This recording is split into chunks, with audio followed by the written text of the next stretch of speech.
Hello everyone, this is Stepan and welcome to Hanging Pawns. Today is break day at the chess candidates in Berlin and I'll cover the rest of the games from round 3.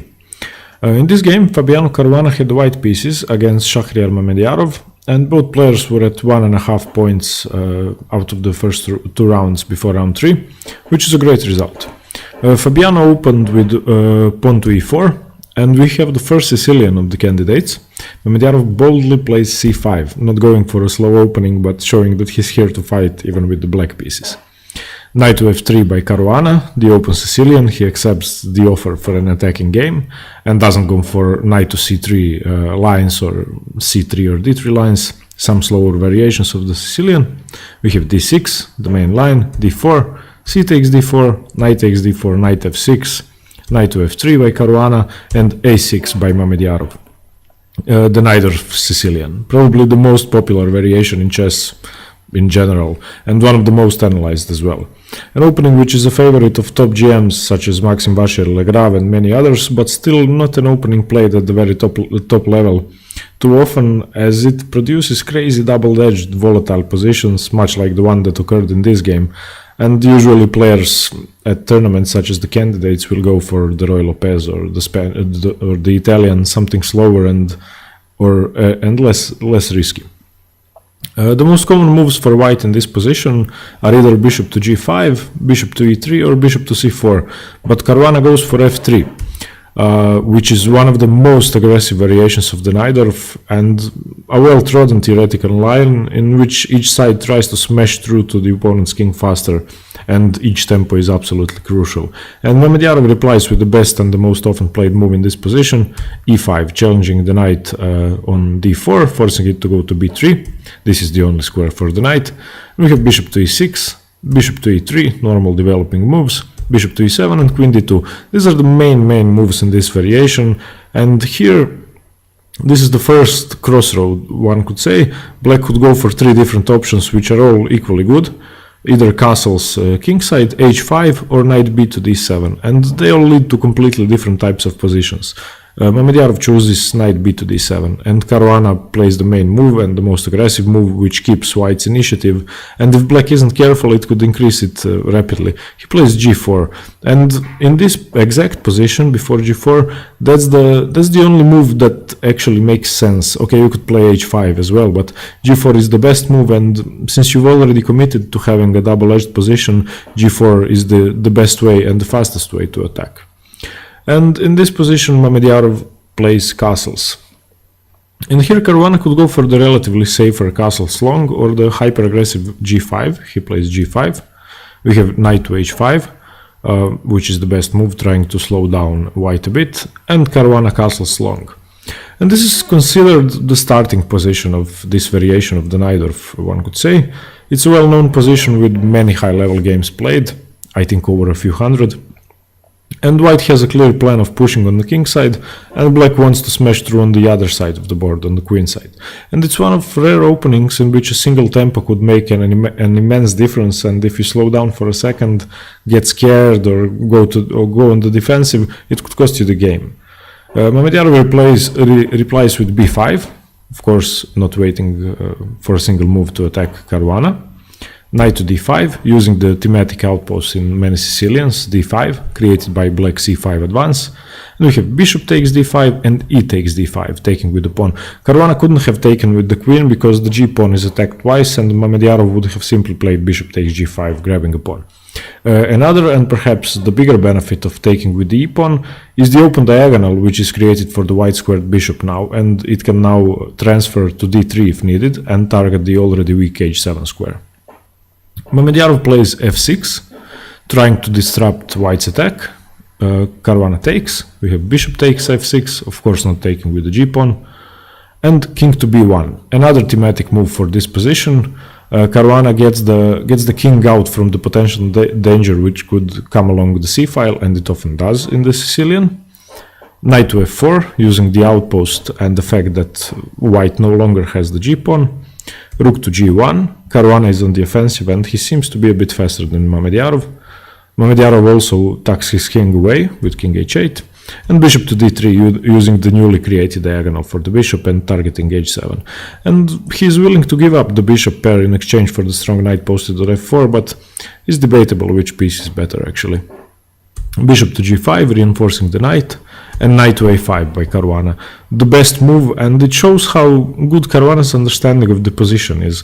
The knight is now able to jump into the weak c6 square, virtually paralyzing black's attack, or it can cement itself on a5 if Caruana chooses to play b4, but definitely an instructive move which teaches us to think of our opponent's threats, perhaps even before our own, and not to drift away in the attack, neglecting what the other side is doing. Often that could cost you points. Bishop to h6 by Mamedyarov. Perhaps the queen would like to move and then the bishop would be undefended, and it's also attacked 3 times if the black knight moves. Knight to c6, securing itself in the strong outpost. Queen to h4, a move which was prepared in advance by moving the bishop out of the way to h6 as well, as he saw knight c6 coming, so the queen couldn't have come to h4 if the bishop was still on g5. We have queen to b4, targeting the undefended d6 pawn, rook to f6, and a4 by Caruana. A strange move, but it's a great move actually, voluntarily opening up lines to his king, but recognizing the proper moment in which all of black's pieces are on the king side, and no real threat could come anytime soon, really. A marvelous conception by Caruana, playing on both sides of the board and not waiting for the attack. Queen takes h2 by Mamedyarov, grabbing a rather irrelevant pawn and losing perhaps a precious tempo. But greed is sometimes justified even in complex positions such as this one, and you could imagine if all the pieces get exchanged, black would have 2-1 on the king side, and already he has a passed h pawn. We have bishop to e4, queen to e2 now, attacking the dark squared bishop on e3, and Caruana decides to take the knight instead of retreating, which is the best move. All other options are a bit inferior. Bishop takes f4, bishop takes f4, and queen a5 now. Knight to c5, black is also able to outpost his knight on a strong square, now targeting the pawn and the bishop, and Caruana finds the best response, queen to c7. And in this position, Mamedyarov of course can't grab the pawn, because he would hang mate in 1 as the queen and the rook are now targeting g7, so he retreats the bishop with bishop to h6. We have knight to d8, disrupting the rooks and preparing to check the black king if needed on f7, and even giving himself an option to get the knight to e6. We have knight takes e4, f takes e4, and rook to f8. Here, Caruana has managed to create a swift attack, which has surely surprised Mamedyarov, as he now has the option to play knight to f7 check. And after knight to f7, Mamedyarov is forced to give up the exchange. If he plays king to g7, it would be mate in 2. So let me just show you that. So king to g8. If he plays king to g8, then simply knight takes h6, because black can't take due to the pin by the rook.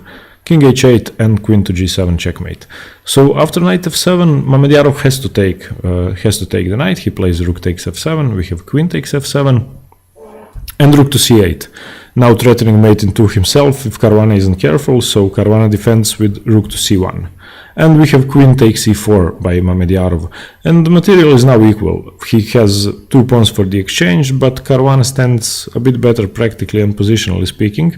And by the way, in the last position where he played queen takes e4, Mamedyarov couldn't have taken the rook on c1, grabbed the exchange himself with the bishop, because the bishop is still needed for the defense of g7, and that would be a blunder of the tournament if he took it, because queen g7 is checkmate.